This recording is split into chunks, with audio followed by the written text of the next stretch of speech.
Praise the Lord friends. இன்றைய தினத்திற்கான நீதிமொழியாரின் நீதி வசனம், அது நீதிமொழிகள் 2வது அதிகாரம் 4வது வசனம்.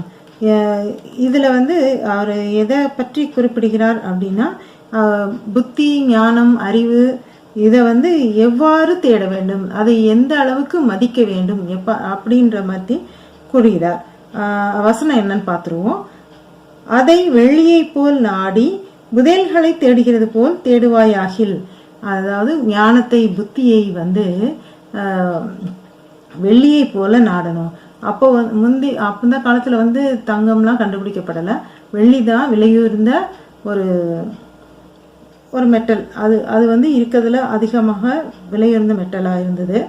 அதனால வெள்ளியை போலவும் புதையலை தேடுகிறது போலவும் அதை தேடி நாடி விரும்பி தேடி கற்றுக்கொள்ள வேண்டும். அறிவை கற்றுக்கொள்ள வேண்டும், ஞானத்தை புரிந்து கொள்ள வேண்டும், புத்தியை அறிந்து கொள்ள வேண்டும் அப்படின்னு சொல்லி விரும்பி நீங்க நாடினீங்கன்னா அது உங்களை நோக்கி வருவதில் எந்த விதமான தடையும் இருக்காது என்று குறிப்பிடுகிறார்.